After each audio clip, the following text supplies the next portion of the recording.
ये जो भजन साधन कर रहे हो इसको बचाओ।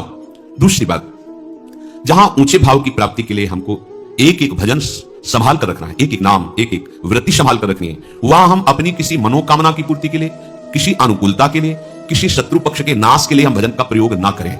हो जाएगा, आप भजन कर रहे हो, उसका अहित सोचोगे, हो जाएगा, क्योंकि आप में पावर है। लेकिन वो भजन की ऊर्जा शक्ति किस लिए आपने संचय की है? अपने लक्ष्य की प्राप्ति के लिए। आप भजन कर रहे हैं, कामना करोगे, अनुकूलता की मांग करोगे, हो जाएगा। जो इच्छा करी हो मनमाही, हरि प्रसाद कछ दुर्लभ नहीं, पर आपने बेच दिया अपने भजन को, फिर आपके पास रह क्या गया? फिर आपको क्या ब्रह्म संस्पर्श, क्या एकांतिक महासुख, इसकी कल्पना भी नहीं होगी आपको कि ऐसा क्या होता है ब्रह्म संस्पर्श में, ऐसा क्या होता है उस आत्यांतिक सुख में। क्योंकि आप जो साधन कर रहे हैं उसे आप बेच रहे हैं, उसे आप नष्ट कर रहे हैं। संभालिए अपने साधन को। हमें अपने भजन शक्ति की, ऊर्जा शक्ति की रक्षा स्वयं करनी है। क्या? किसी का अहित नहीं, किसी का अमंगल नहीं, किसी का बुरा नहीं, ना करना है, ना बुरा बोलना है, ना बुरा सोचना है। दूसरी बात, अपनी कामना की पूर्ति, अपनी अनुकूलता की मांग मुझे नहीं करनी है, मुझे अपना भजन नहीं बेचना है। अब क्या होगा? आपका आराध्य देव सब संभाल लेगा। आपको कुछ करने की, आप कामना करेंगे तो आप अपने भजन के ठेकेदार बन गए, और आप प्रभु के आश्रित हैं तो उन्होंने आपके भजन को सुरक्षित भागवती बैंक में जमा कर दिया, और व्यवस्था सरकारी आपकी होगी। समझिए, सरकारी व्यवस्था है उसमें।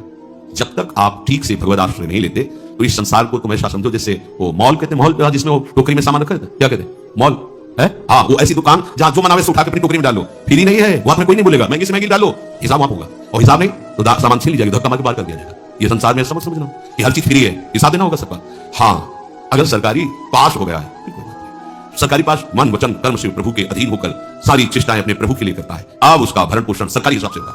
वो भागवती के हिसाब, उसको ये नहीं कि उसको उसका भजन कटेगा, नहीं, वो सरकारी हिसाब है और वो भागवती के हिसाब से चलता है। तो उपासक पूर्ण समर्पण होने तक ये सावधान रहे कि अपने भजन को खर्चा ना करे, बेचे ना। दो बातें, खर्चा होता है दूसरे का अनिष्ट अमंगल करने पर, और बेचना होता है अनुकूलता लेने पर, कामनाओं की पूर्ति पर। बहुत सुंदर। अगर आपको भजन साधन करने पर आनंद की अनुभूति नहीं हो रही तो आप अपने भजन को खर्चा कर रहे हैं, बेच रहे हैं। बंद करो ये खर्चा करना और बेचना। आप भजन कर रहे हैं, अंदर ही अंदर सोच ऐसा ऐसा, वो आपका भजन जा रहा है। आप भजन कर रहे हैं, दैन्य होकर मांग रहे हैं, ये अनुकूलता मिल जाए, ये वस्तु मिल जाए, ये समस्या हट जाए। आपने भजन का ऐसे प्रयोग क्यों कर रहे हैं? जहां अनुकूलता के लिए भजन होता है वहां हम अपने शब्द में कह सकते हैं कि पाप रुकता नहीं है, वहां फिर पाप होना शुरू हो जाता है। हम भजन तो करें प्रभु का और मांग करें अनुकूलता की, तो लक्ष्य क्या हुआ? अनुकूलता हुई ना। हम भजन करें प्रभु का और मांग करें भजन में डूबने की, कि अभी भजन तो क्रिया हो रही है। ऐसा समय कब आएगा जब ये भजन डूब करके होगा? डूब कर कोई बाह्य स्मृति नहीं, रूप छके घूमत रहें, तन को तनिक न भाव,